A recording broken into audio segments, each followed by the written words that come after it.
عمل به ونعوذ بك اللهم من العلم لا ينفع وانفعنا بما علمتنا وذكرنا ما نسينا وتب علينا ولوالدينا ولسائر المسلمين في كل مكان اللهم زدنا علما واجعلنا ممن يستمعون القول فيتبعون أحسنا اللهم اجعلنا من المتقين ومن المخلصين ومن المقبولين في الدنيا والآخرة اللهم آمين. أما بعد, mga ginigiliw namin kapatid sa Islam, alhamdulillah, batid nyo ba na ang buhay natin dito sa mundo, ang lahat ng paraan na ginawa ninyo sa pagsamba na kayo ay nagtimpi o nagsabar, o ang bagay na ginawa ninyo na naisin yung makamit na hindi ito na isa katuparan. Tama ba yun? Hindi na isa katuparan, hindi na isa gawa, ay naisulat na ang gantimpala ng bawat isa sa atin sa ganong uri ng paraan dahil lang sa husnun niya. Dahil lang sa maganda ang ating intensyon. Noong nakaraang linggo, kailan ba yun? Nakaraang linggo, tama, linggo yun. Linggo ng gabi, ay nakuha natin at nagsimula tayo sa Al-Basmala. Bismillahirrahmanirrahim. Bago natin ito kunin, gusto kong malaman anong natutunan natin sa Bismillahirrahmanirrahim. Ganun na lang ba yun? Na pumasok, nalaman, at ngayon nakalimutan na. Napakabilis natin makalimut. At hindi kayo nag-iisa. Kasama nyo ako dyan. So, we need to recall what was the lesson we learned from the Basmala. Gaano siya kahalaga? Ha? Matatalo pa kayo ng mga nanood kaysa kayo na nandito. Oo, yun. Sige, patunayan mo. Ayaw ka magpatayo. Huwag tayo magpatalo. Paunahin natin si Juan, si Jibril, si Bisaya. Mas malaos na napakahalaga dahil sa lahat ng sura, nauna talaga yung Bismillah. Very good. Isa yon sa mga kahalagaan niya. Nakhilaf dyan yung mga ulama, yung Basmala, ay sinabi nila na ito ay parte ng Quran. Di ba? Halos lahat daw ng sura sa Quran ay nagsisimula dapat sa Basmala. At yung iba naman sabi nila hindi, kasi ito ay hindi matatagpuan sa sura Taubah at hindi siya nag-una doon dahil so ibig sabihin, pero parte pa rin siya doon. Ano pa? Lahat ng mga gawain ay naukol sa Allah. Pagbigkas sa Bismillah. Bakit kailangan natin mag-Bismillah? Ano kung hindi ka mag-Bismillah? Magkakasala ka ba? Hindi. Yan, yun ang maganda doon. No? Parang hindi ko yata nakuha yun. Magkakasala ka ba kung hindi ka mag-Bismillah? Ano hukom niya? Sunnah o wajib? Ha? Mashallah. Sunnah, wajib, depende sa kalagayan. Mashallah. Oo, ang gaganda nito. Nagkakaiba-iba na kayo ng kuro-kuro.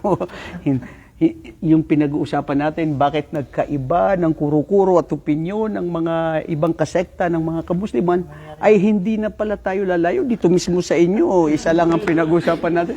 Iba-iba na kayo. Ha? Dahil kumain lang kayo ng ng bihon at saka Pandesal. Pandesal.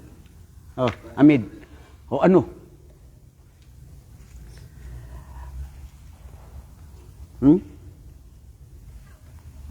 Pag sinabi mong wajib, magkakasala ka pag di mo ginawa. Walang gantimpala. Di ba? Pero pag sinabi mong sunnah, ay may gantimpala at walang parusa. Yung nagsabi na ito ay depende sa sitwasyon. Di ba? Kung hindi ka mag-Bismillah, Ustad, yun yung mga gawa mo, hindi ka tanggap-tanggap. Yung paggawa ng kasalanan, hindi pwede mag-Bismillah ka. Ayun ang hindi mo makalimutan doon. Pag gumawa ka ng kasalanan, hindi ka pwede mag-Bismillah. Ha? Ang pag-Bismillah nakapaiwas ng paggawa ng kasalanan. Okay, yan yung mga faida. Hada huwa mayusamma, yani al-faidatu mayusamma bismillah. Okay mga kapatid, ikhtalaf al-ulama fiha. May nagsabi na wajib, may nagsabi na ito ay sunnah. Pero ang pinakamainam ay mustajab. Na ibig sabihin, mas mainam na magbasmala ka. Bakit? Kasi kung tutungayan natin, bakit tayo magbibismillah? Kasi ang lahat ng nandirito sa sanlibutan na ito ay nilikha ng Allah. So kung nilikha niya yun, bago mo yun gawin, magbasmala ka para, di ba, nakuha natin yung bao yun. Ano yung baul ibtidaiya at babul isti'ana. Yung baul ibtidaiya, doon ka magsisimula sa ngalan ng Allah na siya ang nagsimula sa lahat ng kanyang mga nilikha. At yung isti'ana ay humihiling ka sa Allah subhanahu wa ta'ala na anuman ng ginawa mo sa pagbismillah mo ay mayroong biyaya at mayroong baraka na ibibigay ng Allah subhanahu wa ta'ala. Kasi maaring walang baraka. Nakita natin yan sa hadith ni Propeta sallallahu alaihi wasallam na pag ang isang Muslim na mayroon siyang ginawa na hindi siya nagbismillah, ay si Satanas ay mas nauuna kaysa sa kanya.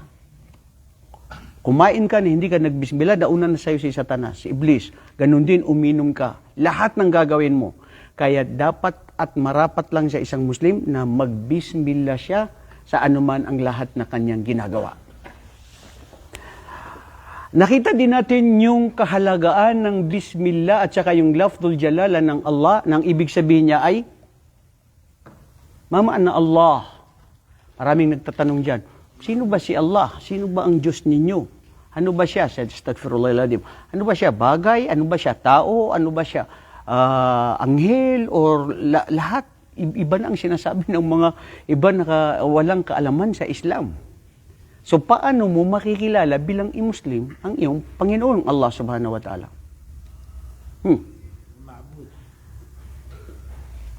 Ang lafdul jalala, ang Allah, ang ibig sabihin niya ay itong pangalan ay yaliku bi jalalihi, na siya lang ang pumili dito, na walang pwedeng maging pangalan ng kahit sino, at ang ibig sabihin nito ay al-ma'bud, panatilian na pinupuri at niluluwalhati at sinasamba. Maski wala pa siyang nalikha, tandaan ninyo mga kapatid, wala pa siyang nalikha dito sa mundo na nanatili na ang ibig sabihin ng Allah ay pinupuri, niluluwalhati at sinasamba. Kaya marapat lang dapat na ang sino man sa kahit sinong tao nilalang dito sa mundo na mayroon silang sambahin, purihin, luwalhatihin, bukod pa sa Allah ay ito ay hindi makatwiran at walang kasaysayan. Wal ma'lu, pinakamataas-taasan ang Allah subhanahu wa ta'ala. Ngayon, ang sinasabing Ar-Rahman, Ar-Rahim. Nakuha natin ang Rahman. Ano ibig sabihin ng Rahman? Ha? Maunawain. Maunawain. Mahabagin. So, anong Rahim? Maawain. Ha? Ang mahabagin, maawain. Anong pagkaiba nun?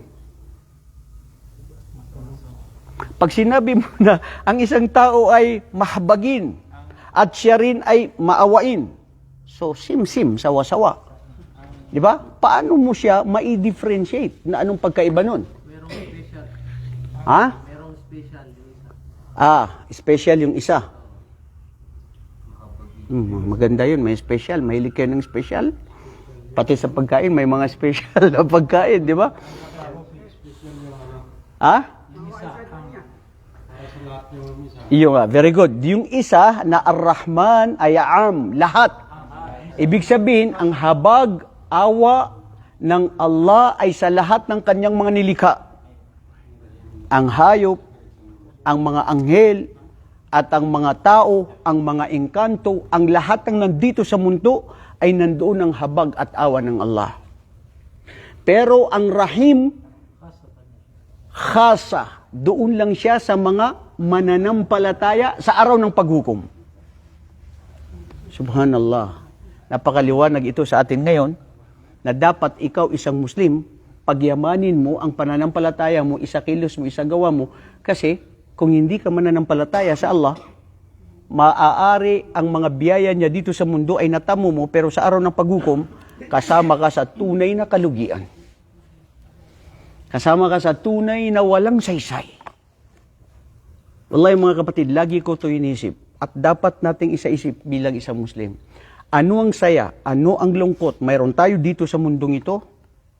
Ito ay panatilian at hindi mananatili. Pero ang araw ng paghukom ang siyang walang hanggan. Kaya, subhanallah, alhamdulillahilladzi hadana lil Islam, may mga tao na iba na talaga ang nangyayari sa kanila sa sobrang mga stress, problema nila sa mundo, hindi na sila nakamapag-move on, nagpapakamatay na lang. Yung iba nasisiraan na ng ulo. At hindi lang yun, ustad, pati sa mga Muslim nakikita rin, mayroon ding mga Muslim na ganyan. Dahil, pag ikaw ay nagkulang ang iyong kaalaman sa Islam at naging kulang ang iyong pananampalataya sa Allah. Diyan pumapasok si Iblis, si Satanas, yuwashwis, daiman. Nag-Muslim ka kasi ito kasi ang ginawa mo Nagkasala ka, so gawin mo uli, ganyan. So hanggat napuno na, so wala ka ng kaibigan na makakapagsabi sa'yo na bro, matakot ka sa Allah, humiling ka ng kapatawaran sa Allah, huwag kang mawalan ng pag-asa. Yan ang dapat nating sasabihin sa kahit sino. Huwag tayong mawalan ng pag-asa kahit anumang malaki, gaanumang kalaki, kataas ng kasalanan mo, mahal ng Allah ang humihiling ng kapatawaran sa Kanya. Dahil alam niya na bago ka pa niya likahin, alam niya kung anong gagawin mo, uring kasalanan. Nasa sayo ngayon kung paano ka magbabalik loob sa iyong tagapaglikha. So, subhanallah, dito sa mundo, ganun din. Halimbawa, lahat, no? Dito, lahat kayo, pare-parehas tayo lahat. Pero pag may tunay na nakapasa sa pagsusulit, ay may mga espesyal na ibibigay na hindi ibibigay sa lahat. Sa araw ng paghukom, ang habag at awan ng Allah ay sa mga mananampalataya lamang. Dahil hindi nararapat na ipagkaloob sa mga swail at hindi naniniwala sa Allah na sila ay tanggapin sa paraiso. Maraming dalil yan sa Quran. Wallahi, minsan napaka masakit tanggapin. Pero Quran ito anong magagawa mo kung salita ng iyong tagapaglikha? Di ba? Innal ladina kafaru min ahlil kitabi wal musyrikina fi nari jahannam khalidina fiha ulaika hum syarrul bariyah. Wallahi, ulaika hum syarrul bariyah. This might be very difficult and very hurting to us, for us to know this, but this is reality. This is the word of Allah. And those who disbelieve in Allah among the people of the book, the Jewish and the Christians, and they refuse to believe in Allah, and they continuously disbelieving Allah, and they die in the state of unbelievers, and they are the worst among the creations. Ulaika hum syarrul bariyah. Sila yung pinakamasama na nilalang kasi nga binigyan ng tamang pag-iisip. Lahat tinatamasa nila, nalilikha ng Allah ang lahat ng ito para sa atin, sa Kristiyano, Muslim o kahit sino, pero hindi nila nilagay ang tamang bagay sa tamang pagkakalagyan. Kasi kung bakit tayo dito sa mundo ay hindi tayo katulad ng mga hayop, kakain, matutulog at gagawin kung anong mga pagnanasa. Tayong mga Muslim hindi. Ang buhay natin dito sa mundo ay pagsamba. Maski kasiyahan, pagsamba. Maski lungkot, pagsamba. Tama ba yun? Lungkot, saya, pagsamba? Oo. Nagsasaya ang Muslim pag mayroong Eid. Nagbibigyan ng pagkain, nagbibisitaan. Sa pagsasaya na yun, pagsamba yun sa Allah. Nalungkot ka, nawalan ka ng mahal sa buhay, nawalan ka ng trabaho, nawalan ka ng pera, nagkasakit ka, malungkot ka, pero pagsamba yun sa Allah kung ikaw ay magtimpi. So walang kawalan ng isang Muslim. Kaya mga kapatid, dadako tayo sa after basmala dito sa qauluhu, alhamdulillahilladzi arsala rasulahu bil huda wa dinil haq liyudhhirahu 'ala ad-dini kulli wa kafa billahi shahida. Bago natin ito isa-isahin, mga kapatid, anong ibig sabihin nito? Alhamdu. Tignan nyo, pagkatapos ng bismillah, sumunod alhamd. Lianna alhamd yaliku bi jalali sifatillahi subhanahu wa ta'ala bi annahu kamil. Ang Allah subhanahu wa ta'ala ang siyang perpekto na kumpleto sa lahat ng kanyang mga pangalan, sa lahat ng kanyang mga katangian, kaya nararapat lang sa kanya ang papuri at pagluwalhati at pagsamba sa kanya.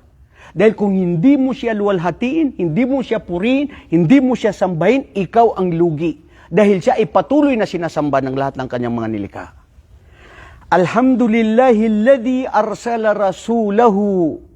Ang lahat ng papuri at luwalhati ay sa Allah subhanahu wa ta'ala at pagsamba sa Kanya na siya na ipinadala niya ang kanyang propeta. Sabi dito ng mga pantas, ang propeta ismu jins li jami'il anbiya. Ang lahat ng mga propeta mula kay Adan, kay Noah, kay Ibrahim at pinakahuli si propeta Muhammad sallallahu alaihi wasallam na nabanggit sa Quran at we have 25 prophets of Allah. Sila na ang lahat ng papuri, luwalhati, pasasalamat sa Allah na siyang nagpadala ng kanyang mga propeta o si propeta Muhammad sallallahu alaihi wasallam bil huda. Ma ma'ana al huda huna? Yaqulu ulama huna al huda huwal iman. Bil huda wa dinil haq. Al iman, alam natin, kukunin natin yan. Wa dinil haq huwa mada al Islam. Lianna dinuna al Islam yatakawwanu bil iman wal amal. Wal huda huna al iman, wal amal huna al Islam. Siya ang nagpadala ng kanyang mga propeta at nararapat lang siyang purihin at pasalamatan na dahil sa mga propeta na ipinadala niya na mayroon silang gabay na nagturo ng pananampalataya na tamang doktrina at sinasabing akida, wa dinil haq, at ito ay dala nila ay Islam. Ibig sabihin, walang propeta na ipinadala ang Allah maliban sa ang propeta na kanyang ipinadala ang kanilang turo ay Islam.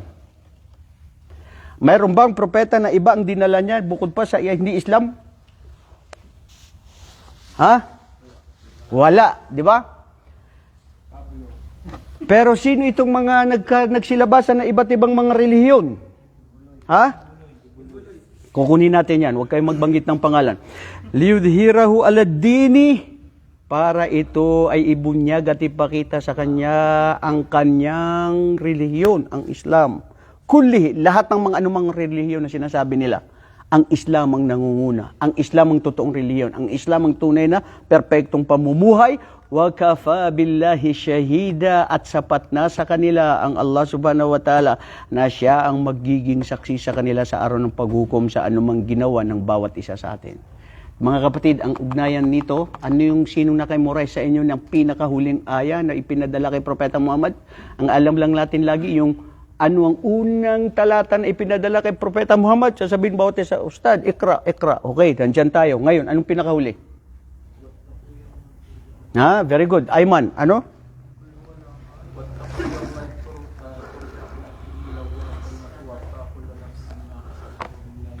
Masya Allah, tabarakallah.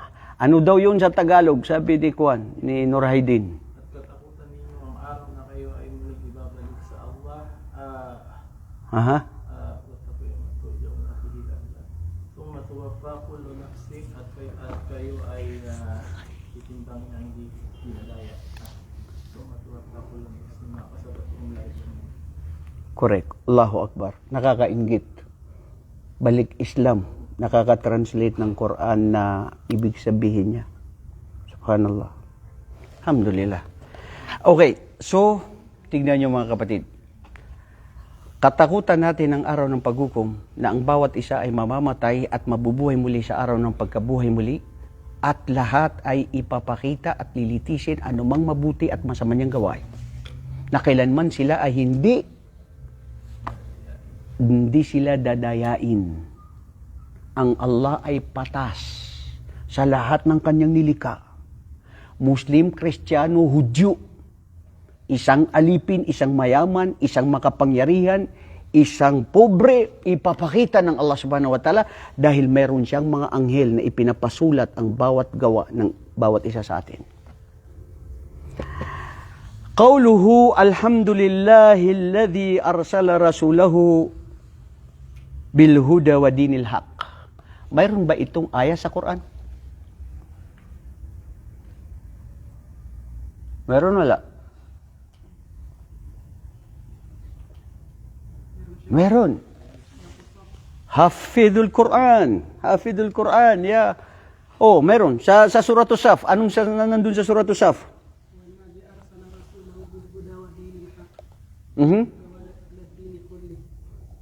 Liyudhirahu ala dini kulli walau karihal musyrikun. Sa Suratul Saf, nandyan yan. Okay. Anna Allah subhanahu wa ta'ala yuhmadu ala kamalihi azza wa jal wa ala in'amihi fanahnu nahmadu Allah subhanahu wa ta'ala li'annahu kamilus sifat min kulli wajhin. Correct. Ang Allah subhanahu wa ta'ala na siya mismo ang pumuri sa kanyang sarili. Na alam niya na siya lang ang dapat purihin. Siya lang ang dapat sambahin. Kaya minsan may dua si Propeta sallallahu alaihi wasallam na humiling siya na, Ya Allah, patawarin ako sa pagkukulang ko na hindi kita napuri na luwalhati sa katulad ng pagluwalhati mo sa sarili mo. Dahil ako ay tao lamang. Tao nakakalimot, minsan ay malumbay at minsan ay mahina. At minsan ay nakakalimot. Nakakalimot. Lalo na pag nakikita niya alam niyo na kung sino nakikita. Yuhmadu ala kamalihi sa pagkakumpleto ng Allah subhanahu wa ta'ala sa kanyang mga sifat wa in'amihi at sa lahat ng kanyang mga biyaya. Wallahi mga kapatid, ang biyaya ng Allah wa in ta'uddu ni'matallahi la tuhsuha. Kung bibilangin nyo lamang ang mga biyaya sa inyo ng inyong tagapaglikha, wallahi hindi nyo kaya itong bilangin. Abadan mayumkin. Ito lang pag-upo mo rito, kapatid, ilang tao na humihiling na sana makarating ako doon, pero nandun siya at nakahandusay sa kanyang higahan o nandun sa ospital. Ang habag ng Allah sa iyo, mga kapatid, ikaw ay nakakakita ngayon. Abdulaziz. Dalawa pa, hindi isa. Pasalamat ka ang mata mo kumpleto at hindi duling. Pasalamat ka at ang mata mo ay nakakakita. Ilang mga tao na hindi nakakakita at hindi nila nasilayan ng mundo. Ikaw lahat ng gusto mong silayin ay free, unlimited. Saan mo ginamit ang iyong mata? Allahumma inna nas'aluka an taghfir lana wa tub alaina ya arhamar rahimin bima qassarna min in'amika allati an'amta alaina. Ya Allah, bigyan kami ng habag at kapatawaran kung ang aming mga pagkukulang sa iyo na hindi namin nagamit at hindi namin nagamit namin ang mga biyaya mo sa maling paraan. Kasi hindi lagi nagagamit sa tamang paraan. Li'annahu kamalu sifat, dahil siya ay kumpleto ang kanyang katangian. Perpekto ang kanyang katangian. Wa nahmaduhu aidan li'annahu kamilul in'am wal ihsan. Mga kapatid, sa pagpuri, pagluwalhati sa Allah, kung bakit kailangan natin ito, dahil sino talaga ang pasasalamatan mo? After ng iyong mga magulang, na sila ang nagpalaki sa iyo at binuhay ka. Di ba? Ang iyong tagapaglikha. Wallahi, kung ang pinakamaawain, mahabagin at mahal tayo ng ating magulang, lalo ng ating ina, huwag mo ikumpara ang pagmamahal at abag sa iyo ng iyong tagapaglikha. Dahil siya ang tunay na pinakamahabagin at pinakamaawain. Tignan nyo araw at gabi nagkakasala tayo. Pero araw at gabi gusto niya na naririnig tayo na humihiling sa Kanya, na magbalik loob sa Kanya. Na mahal niya tayo.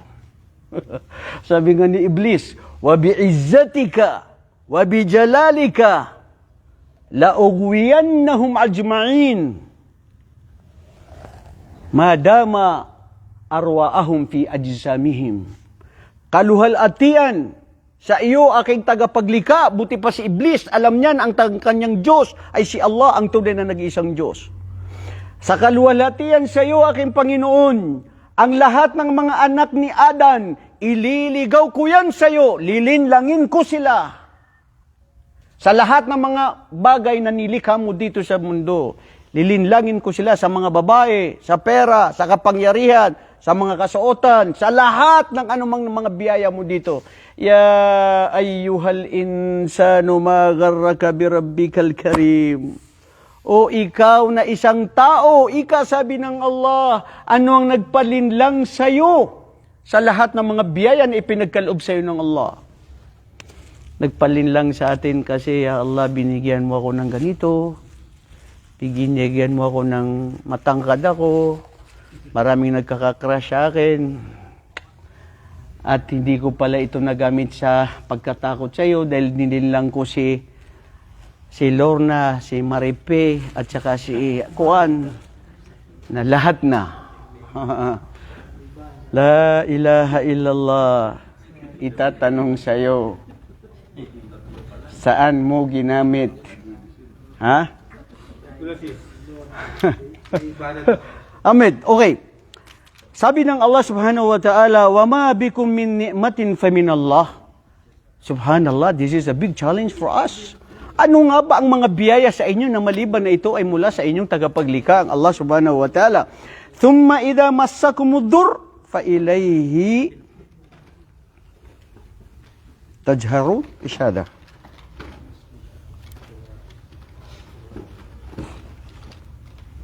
At pag kayo, sabi ng Allah, idha massakumuddur, at pag may dumating sa inyo na anumang mga pahirap o anuman, ay wala rin kundi kayo ay wa ilahi, lahat kayo ay babalik sa Allah o kayo ay lilitisin sa anumang mga ginawa ninyo. Anuman ang ipinagkaloob sa inyo ng Allah na biyaya, itatanong yan sa iyo. Saan mo yan ginamit? Bismillah. Bismillah. Di napakaganda bro. Ginamit mo sa kalugod-lugod sa Allah. Di ba? Lahat tayo nagkakasala. Pero at least, mapalad ka kapatid, na itong ganitong araw na ito, ng Laylatul Ithnain, kasi ngayon ay gabi ng araw ng Lunes, ay ginamit mo sa pag-upo ng mga kapatid, isipin nyo, isang oras lang na makinig ka, magbasa ka, mag-memorize ka, mag-aral ka patungkol sa Islam, ay mas matimbang yan kaysa ikaw ay nagdasal ng buong gabi hanggang umaga. Allahu Akbar. Ma akbar wa ma a'zama an-ni'ma alladhi nahnu fi al-an.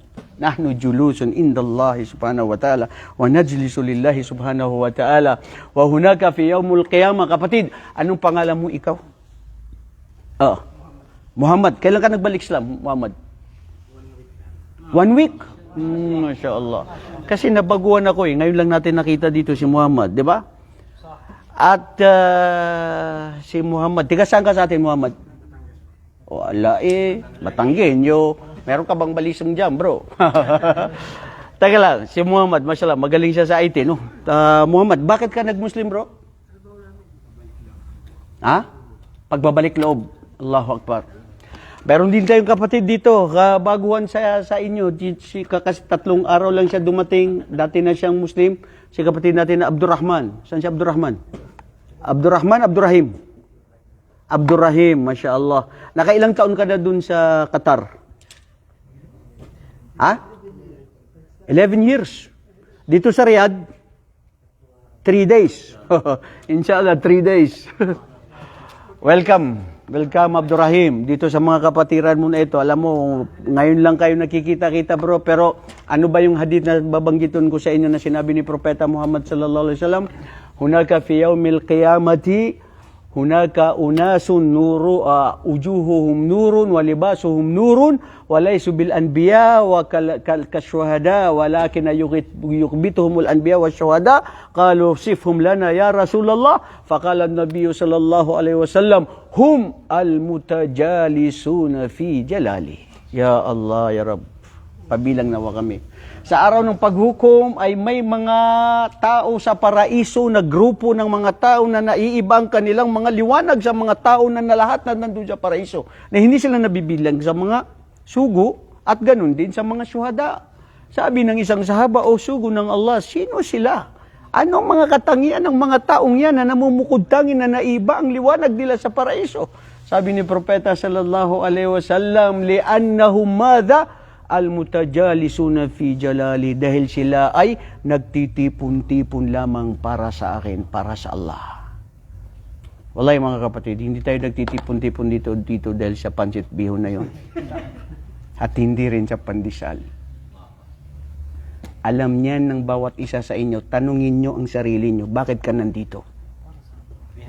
And you have to rectify yourself. If you are coming here not for the sake of Allah, magtawba ka sa Allah. At alam ko, mayroong faida, siguro natututo ka, nalalaman mo. Pero alam ko bro, nararamdaman natin yan eh. Bakit gusto natin? Dahil pagmamahal sa Allah. Dahil al-fitrah, ang Islam na nakaugat sa puso ng bawat isa sa atin, ay gusto natin at mahal natin ang Allah. At dahil mahal natin ang Allah, mahal natin pakinggan ang mga salita ng Allah at turo ni Propeta Muhammad. At kayo, hindi mo kilala anumang tribo mo, mahal mo siya. Bakit? Dahil mahal siya ng Allah at nagsasabi siya ng La ilaha illallah. Walang anumang nagbibigay sa atin ng mga division sa bawat isa sa atin.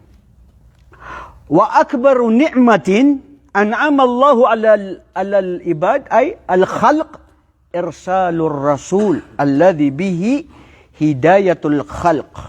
Walihada yaqulul muallif alhamdulillah alladhi arsala rasulahu bil huda wa dinil haq.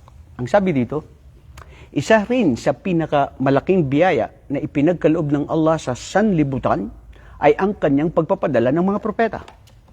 Wala siyama minha bi anna arsala rasulahu al-khatimul anbiya'il mursalin wa huwa Muhammad sallallahu alaihi wasallam. Wa huwa yuhibbuhu Allah. Wa huwa akhirul anbiya aw akhirun nabi wa awwalu yadkhulul jannah walakin la yadkhulul jannah illa ya'khudha aw yakuna ma'ahu ummatahu. Siya ang pinakahuling propeta at siya ang pinakamahal ng Allah sa lahat ng kanyang mga propeta at siya ang unang propeta na papasok sa paraiso. Pagdating sa araw ng paghukom, sino ka? Ako si Muhammad. Sabi ng anghel sa paraiso, wallahi kung hindi ikaw si Muhammad, hindi ko bubuksan ang pintuan sa paraiso, maliban na lamang na ang sinabi sa akin ay ikaw ang unang papasok sa paraiso. Sa mga sugo, tignan nyo yun.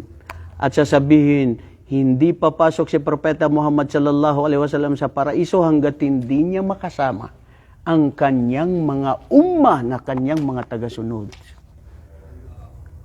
Allahu Akbar. Hadithu Rasulullah sallallahu alaihi wasallam. Maari sasabihin ng isang pilosopo, isang malaylalag, hindi ko alam anong sasabihin niya. Bakit ganun? Fair ba yun? Yung mga nauna, kay Propeta Ibrahim, kay Propeta Noah, kay Propeta Isa, kay Musa, mga nauna sila, nasaksiyan nila. Naniwala sila sa mga propeta. Pero sila ay hindi, mas mauna yung mga umma ni Propeta Muhammad. Hindi ba sila magrereklamo sa araw ng paghukom? Kayo dito nagrereklamo, Ustad, bakit siya binigyan mo ng malaking pansit? Ako, kunti lang na pansit na bigyatag ni mo. Ha? Alam mo bro, pag nagreklamo ka sa akin ng ganun, sasabihin ko ito talaga, sakim ito. Inggitero ito. Gusto ko eh. Dahil alam ko mujtahid siya. Alam ko nararapat lang. Galing sa malayo. Malaki ang sweldo mo kaysa sa kanya. Alam ko siya kung paano niya mahal ang Islam. At hindi ko alam bakit siya mas malapit sa puso ko kaysa sa'yo.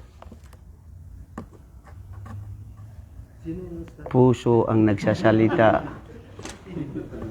Ang la mathala lillah, mga kapatid, hindi ganun yun. Pero ang punto rito, yung wag kang magreklamo. Maging kontento ka kung anong meron ka, kapatid. Dahil ang hindi pagiging kontento ng isang tao, tignan nyo ang mga taong seloso at hindi makontento, hindi masaya.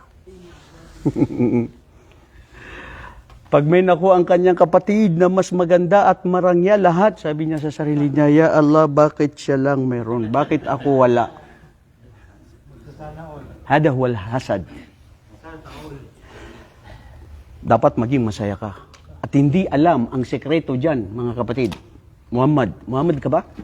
Ang sikreto dyan, pag nagsabi ka, Ya Allah, ang kapatid ko, ang pinsan ko, ang kaibigan ko na Muslim, binyayaan mo siya ng maraming mga biyaya. Allahumma rzuqhu, wazidhu, wabarik lahu. Ya Allah, dagdagan pa sa kanya. Ya Allah, bigyan pa siya ng marami. Yun ba ang nasasabi natin, mga kapatid? Pag meron na ibigay doon sa mga kapatid natin na mayroong mga biyaya, o hindi ka nasisiyahan? And wallahi, pag hindi ka nasisiyahan, there is something wrong in your heart. At yan, ako, ikaw at ako, hindi natin may pagkait, nakakaramdam dyan. Kasi bawat isa may puso. At ang bawat puso ay may sakit. Sino sa inyo ang walang sakit sa puso? Itaas ang kamay. Ibrahim. Ha? Lahat meron. Kailangan itong hugasan na maging dalisay. Wal muradu bir rasul huna al jins fa inna jami'ir rusul ursilu bil huda wa dinil haq. Ang mga propeta ay ipinadala dahil sa gabay na kanilang binitiwan, na kanilang tinuro sa mga tao na ito ang huda wal huda huna ma'na al iman. Wallahi, lahat ng mga propeta, mga kapatid, ang turo nila Islam. Minsan may isang Kristiyano nagtanong sa akin, ang Islam naman, huli lang yan eh. Kasi si propeta, pinakahuling propeta. Paniniwala pa nga namin, parang impostor. Tapos, mas nauna kaya ang mga Kristiyano, nauna ang mga Hudyo at the Judaism, at tapos mga Kristiyano, tapos Islam lang yung huli. Paano mo yun sasagutin? What do you respond for that? Is this true or not? Not. Anong not? Mga propeta. Dahil mga propeta Lahat ng mga propeta, lahat Muslim. Islam. Islam. Okay? Anong dalil? Paano mo mapapatunayan na sila ay lahat Muslim? At Islam ang kanilang dala sa sangkatauhan. Kasi ako, Kristiyano, sasabihin ko sa'yo, hindi, kasi huli lang kayo. Ang propeta ng Allah subhanahu wa ta'ala ay isang propeta Muhammad. Siya ay Muslim. Islam. Inayos mo ba ang pagtimpla mo ng kape, Abdul Aziz? Ha? Oh, ikaw. Yung pinapamili yun ay kapayapaan. Kapayapaan. Hindi. Ang tanong natin, paano mo masasabi na ang lahat ng mga propeta ay lahat Muslim at Islam ang kanilang pinadala? Lahat sila Islam. Bakit? Sasabihin nila sa'yo kung pamamagitan ng Quran. Ang ipinadala ba kay Propeta Musa, Quran? Ang ipinadala ba at ipinadala kay Jesucristo ay Quran? Ibanghilyo, di ba? Kung tawagin nilang Biblia o First Old Testament, tapos dun kay Propeta Daud, ang ipinadala sa kanya ay Psalms. Kay Psalms o Psalms. Awit. Oh, tapos kay Propeta Musa, Taurah. So paano nyo sasabihin na Islam? Kullul anbiya. Wallahi, sumusumpa ako sa Allah.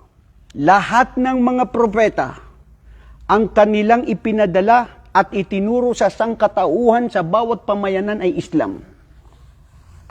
Walakad ba'athna fi kulli ummatin rasula an i'budullaha wajtanibut taghut. Katotohanan, kami ay nagpadala sa bawat henerasyon ng mga propeta na mula sa kanilang pamayanan na wala silang itinuro maliban sa Islam. At umiwas sa pagsamba sa anumang uri ng mga Diyos-Diyosan. Wala na. At lahat ng mga propeta ganun. Pero, nagkaiba-iba sa mga Sharia. Di ba? Likullin ja'alnahu shir'atan wa minhaja. Ang bawat henerasyon sa kanila ng mga propetang ito ay mayroong kanya-kanyang mga batas. Na yung batas ay nababagay doon. Kasi yun ang kapanahunan, yun ang uso. Bawat henerasyon may mga uso na nagbabago sa laysa ams kamithla al-yawm. Hindi yung kahapon parehas sila ngayon. Tama? Dati, ano ang uso? paglalaro ng si Panglata, di ba?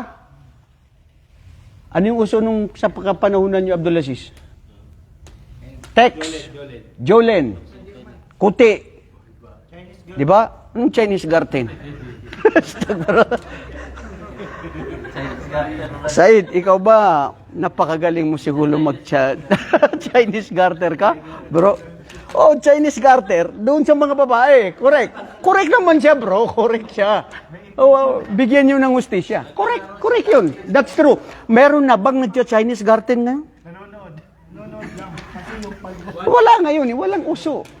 Bawat henerasyon nagbabago, mga kapatid, ang mga fashion, ang mga uso, hindi parehas. So ang punto rito, ang lahat ng mga propeta, mayroong mga nababagay sa kanilang mga kapanahunan, sa kanilang mga batas. Batid nyo ba na sa kapanahunan ni Propeta Yaqub alayhi salatu wasalam, ay pag ikaw ay pinangasawa mo, ang asawa mo, yung kapatid niya ay pwede mong asawain? Yung ipag mo, pwede silang magkaasawa, pwede mo silang gawing duaya. Walang problema, kapanahunan nila yun. Sa kapanahon nga ni Propeta Adam, alayhi salatu wasalam, yung kapatid, pwede mong pangasawain, di ba? Yung kakambal mo sa kapatid at hindi mo yung kakambal mismo na kayong idalawang lumabas. At dahil doon, nagselo si Qabil kay Habil. Kasi ang gusto ni Qabil ay yung kapatid ni Habil na mas maganda at sexy kaysa doon mismo sa kapatid niya na kambal na sabi ni Adam, ito pangasawain mo, yung kapatid ni Habil. Sabi niya, dili na ko siya ganahan. Mas gusto ko yung kapatid ni Kuan. Oh. So doon nagkaroon ng selos. Wal muradu birusul al-jins jami'il rusul arsalahu bil huda wa dinil haq. Mga kapatid, al-huda wal iman. Ang iman, ito yung pananampalataya at panininiwala at paninindigan ng Muslim.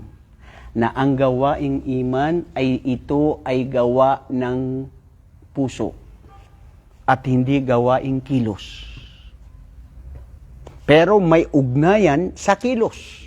Dahil yung puso na naniniwala kung anong inuutos ng puso na siyang sinasabi ng utak at inuutos niya sa utak at sa utak naman siya ang nagkukuman sa ating mga bagay na magdasal, pumunta ng Hajj, mag-umrah, magbigay ng zakat, maniwala sa mga hindi nakikita. Yan yung hadith ng Propeta sallallahu alaihi wasallam ang sinasabing iman, al-iman huwaan tu'minu billahi wa malaikatihi wa kutubihi wa rusulihi wal yaumil akhir wa al-qadar khairihi wa syarrihi kulluhu lillah. Wallahi panatag dyan. Alam nyo bro, ang Muslim, kung totoo kang tunay na mananampalataya sa Allah, alam ko lahat tayo minsan dumaranas ng pagkalungkot, pagka may problema, nangihina ka eh. Pero wallahi kung pangahawakan mo ang tunay na pananampalataya at pagmamahal sa Allah, magiging panatag ka. Diyan lang tayo nagkakaiba-iba. Kung sino yung mas malakas ang kanyang pananampalataya at ang kanyang iman. Kaya maswerte kayo kapatid, Abdurrahim at ikaw Muhammad, sa pagpasok sa Islam dahil ito ang perpektong tunay na relihiyon. Na tanging tatanggapin ng Allah, kaya sinabi niya dito, wa dinil haq ay totoong relihiyon. At ang relihiyon na ito ay Islam. At relihiyon ito ng lahat ng mga propeta. At ang ad-dinil haq wa ish, al-amalu salih. Ang mga gawaing mabuti na kaaya-aya sa Allah subhanahu wa ta'ala. Tignan nyo al-Islam, ano bang Islam? Shahada an la ilaha illallah.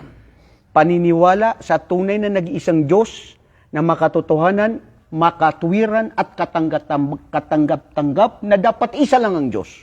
Hindi pwede ang Diyos na may anak. Hindi pwede na ang Diyos ay may ama. Hindi pwede ang Diyos na tatlo ang persona. Hindi pwede na ang Diyos ay may pinanggalingan o mayroon siyang magulang. Kasi kung may magulang at may pinanggalingan, yun ang Diyos na mas makapangyarihan.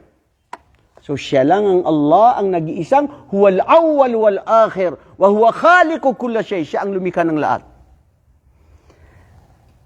An tashhadu an la ilaha illallah wa anna Muhammad Rasulullah wa iqamis salah. Ang pagdarasal, pagpapatira pa. Itong pagpapatira natin.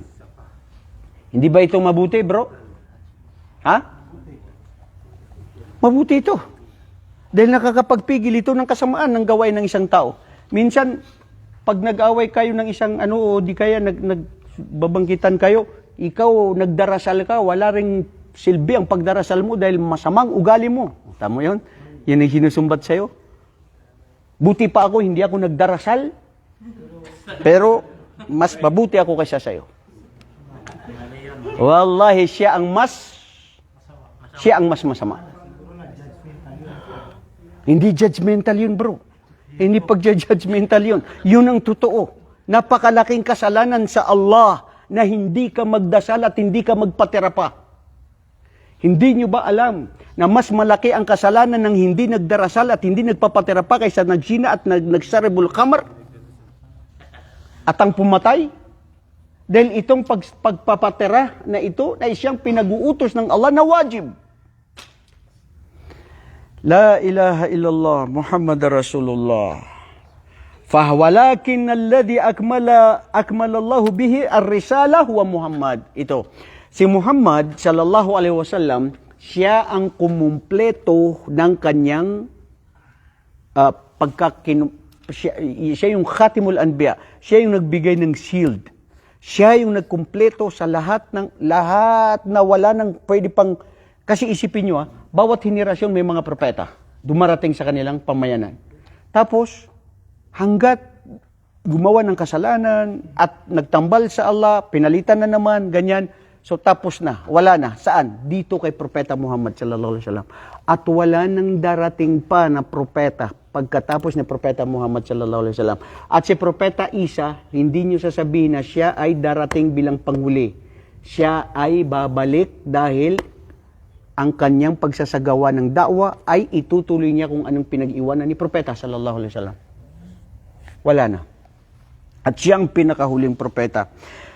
فَإِنَّهُ قَدْ خَتَمَ اللَّهُ بِهِ الْأَنْبِيَاءَ وَتَمَّ بِهِ النُّبُوَّةِ وَكَمَا قَالَ وَصَفَ النَّبِيُّ صلى الله عليه وسلم بِنِسْبَةِ الرُّسُلِ كَرَجُلٍ بِبَنِي قَسْرَانِ. Ibig sabihin, ano ba yung ayah sa Quran? Ya ayuhan nasu inni rasulullahi ilaikum jami'a. O kayo nasang katauhan, katotohanan, ako ang sugo ng Allah sa inyong lahat. Si Propeta sallallahu alaihi wasallam, maski may dumating ngayon na propeta, isipin nyo darating si Isa alaihi salatu wasallam, yung syariah niya noon, hindi yun ang gagamitin niya. Ang gagamitin niya na syariah ay kung ano yung batas at syariah ni Propeta sallallahu alaihi wasallam, ni Muhammad sallallahu alaihi wasallam. At yun ang pinili ng Allah dahil ang relihiyon na ito, ang Islam na ito, ang siyang relihiyon na tanging tatanggapin ng Allah. Dahil ang sabi dito, kulad din, lahat ng anumang mga relihiyon na bukod pa sa Islam, hindi tatanggapin. Maski gaano man kabuti, maski gaano man ka-perpekto na sinasabi daw nila na perpekto ang kanilang relihiyon at pinakamaganda sa pagmumuni-muni, hada kullu li hadil adyan kulluhu batila. Lahat ito ay hindi katanggap-tanggap sa Allah. Anong dalil? Mahuwad dalil? Sa Quran. Anong dalil sa Quran?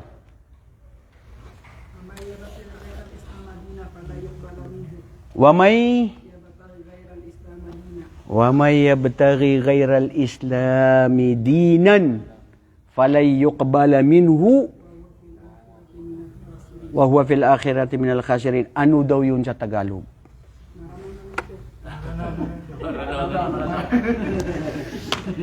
O sige, maranaw mo ka. Meron tayong interpreter dito. Samranaw. Ano samranaw? Tatawang luba sa wamaya batangil ghairal Islam. Tatawang luba sa salakaw sipo agama Islam. Palayok balamin huna di terimaan. Nawawapit akhirati minal khasirin.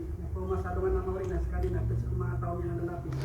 Maranaw yun. Ibisaya mo.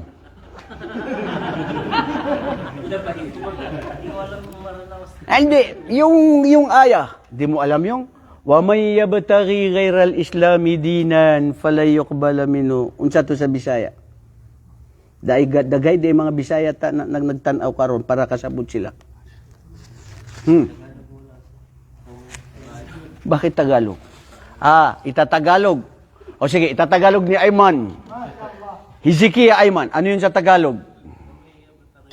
Islami dinan at sila man ang pumili ng ibang relihiyon maliban sa Islam, palayo ko gano'n. At ito ay hindi tatanggapin sa kanya at sa kabilang buhay siya ay magiging kabilang sa mga talunan. Kabilang sa talunan. Jibril, unsa to sa Bisaya? Kung kinsaman ng pili na reliyon na hindi Islam, Oh. kabilang Huwag ka magtagalog dong. Kay basig si apil siya sa mga mapildi sa Mapildi ba yun, bro? Abdurrahman? Ha?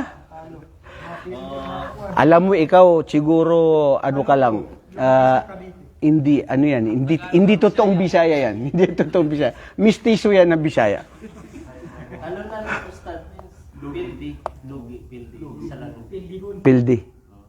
O, tutulungan ka ni Abdurrahman. Sige daw, Abdurrahman, Bisaya mo.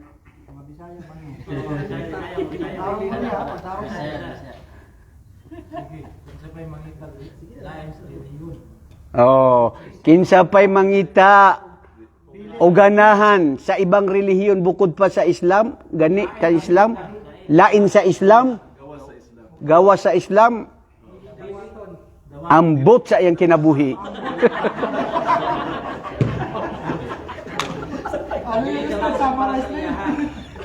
Anong summarize? Paraphrase na yun. Bili dawaton para sa iya. Bili dawaton siya sa mga tao. Dili dawaton. O, kanisya. Masyaallah, itong pag-aaral dito, iba-ibang mga lingwahe. Maguindanao mo nga. Sige. Pakinggan natin. Para ano tayo dito bilingual tayo. Sige.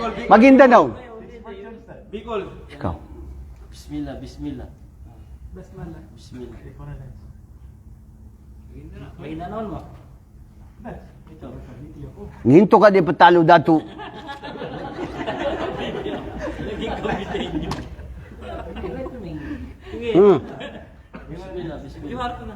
Wallahi mga kapatid, practice natin ito. Darating ka dun sa Maguindanao, magtatagalog ka ba? Patalo ka na Maguindanao. Oy, di ba? Punta ka dun sa inyo, magsalatare ka dun, Bisaya din, di ba? Kung ano, subhanallah, ang mga anbiya yukhatibu unasun ladayhim binafsil lugha. Ang mga propeta, kinakausap nila ang kanilang mga pamayanan ayon sa kung anong kanilang naiintindihan na lingwahe. May Bicol din. Oh, ano sa kwan? Ikaw daw, sabihin mo daw yun sa Maguindanao. Wa may yabtaki gairal islami. Juharto. Kumusta yung nangyari sa ngipin mo? Okay na ngayon? Oh, ano? Hindi mo masabi? Hada daw ya akhi. Ikaw nagdadala ka ng kape dito. Go. Hindi, English. Sige, Maguindanao. Tenitaw at dito malima sa agama Islam sila ni Kamalugian sa Gaya Maudi. Sa Tempo Saguna.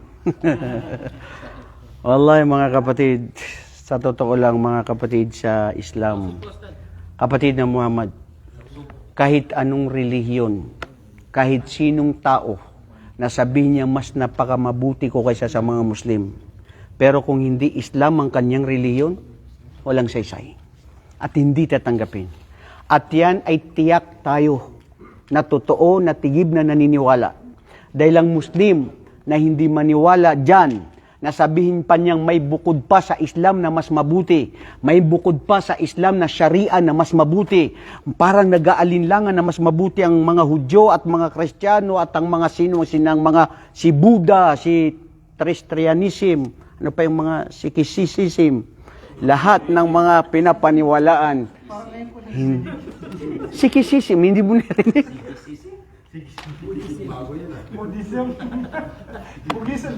Hindi tatanggapin. Ang Islam, ang reliyon na pinili ng Allah sa sangkatauhan. Yung mga apostol ni Jesus nagsabi, sa Quran, sabi niya, قال الحواريون نحن أنصار الله Nahnu ansarullahi آمنا بالله واشهد بأننا مسلمين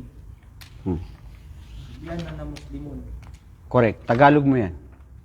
Sinabi ng mga Hawariyun, yung mga apostol ni Kristo, na sabi nila, kami ay ang mga tagatulong, ang mga tagatangkilik ng Diyos, ng Allah, at katotohanan kami ay sumasaksi na kami ay mga Muslim. Sumasaksi na kami ay mga Muslim. Correct. Saksihan kami ng Allah na kami ay mga Muslim. In conclusion, lahat ng mga propeta, ang turo nila ay maniwala sa nag-isang Diyos. Sinong Diyos ito? Siya ang Allah. Ilah. Siya ang ilah na Diyos na nag-iisa. At ang kanilang pamayanan ay sumamba sa nag-iisang Diyos. Pero yung pamamaraan ng mga sharia, ng mga batas nila, ay magkakaiba. Yung dalil na sinabi natin kanina, na ang bawat henerasyon, pamayanan ay may mga iba-ibang mga batas na naaayon at nababagay sa kanilang lugar at sa kanilang pamayanan at sa kanilang panahon. Dito nga sa Saudi Arabia, iba ang batas dito kasi sa batas sa Amerika o batas sa Pilipinas, di ba? So nagkakaiba-iba ng mga batas kasi depende nga sa lugar at ano ang sitwasyon na ano ang nandun. Okay mga kapatid, bilang panghuli, sabi dito, وَكَفَى بِاللَّهِ شَهِيدًا يَقُولُ أَهْلُ اللُّغَةِ وَكَفَى بِاللَّهِ شَهِيدًا إِنَّ الْبَاءَ هُنَا باء هنا زائدة لتحسين لفظ المبالغة في الكفاية وأصلها وكفى بالله. الله أكبر. Itong ba dito na وكفى بالله ay ba zaida. Ay makna ba zahida ay litahsina, para ito ay tunay na patunayan ang pinakamabuti na siya ang Allah subhanahu wa ta'ala bikatratil mubalagha, na lalo niyang ipapatindi ang kauna-unaan na kabutihan na pagkaperpekto niya sa lahat, na ang original nito ay sapat na ang Allah, na siya ang nakakabatid sa lahat ng ginawa ng kanyang alipin. Wala na. Kaya mga kapatid, sa pananampalataya, sapat na itong talatang ito, inna ad-dina indallahil Islam. Katotohanan ng relihiyon sa Allah ay ang Islam. Wa ma adraka yaumuddin. Mga kapatid, ano bang ibig sabihin ng din? Ang din ay relihiyon. Yun lang ba? Relihiyon? Yun lang ba panuntunan at way of life? Ang din ay gawa. Gawa at kilos. Ang din, pamumuhay. Ang din ay yaumul jaza. Ibig sabihin, ang din na relihiyon ay mayroong gantimpala. Sino ang magsasabuhay nito? At mayroon ding parusa. Sino ang mga taong hindi magsasabuhay ng din ng Islam?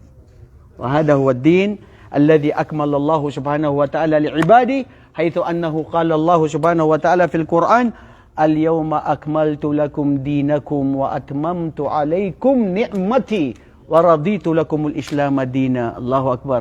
Today I have perfected your religion, and I have chosen my favor unto you and completed my favor unto you in choosing for you Islam as your religion. Ibig sabihin, sa araw na yaon, sabi ng Allah, kinumpleto ko na sa inyo ang inyong relihiyon. Ang relihiyong Islam ang kumpleto. At ito ay kinalugod ko sa inyo. Ang ibig sabihin, baliktarin mo, ang taong hindi niya isagawa at mag-ibang relihiyon na hindi Islam, hindi kalulugdan ng Allah. Kamumuhian ng Allah. At pinili ko sa inyo ang Islam, ang tunay na pamumuhay, na kompleto, na wallahi sino ang mamuhay sa Islam, mararamdaman niya ang tunay na kapanatagan, katahimikan at kaginawaan ng buhay ng isang Muslim. Mga kapatid, subhanakallahumma wa bihamdik, asyhadu an la ilaha illa anta astaghfiruka wa atubu ilaik. Insyaallah dadako tayo sa susunod na linggo ang tungkol sa qauluhu subhanahu wa ta'ala wa, insyaallah yun ang kukunin natin, wa asyhadu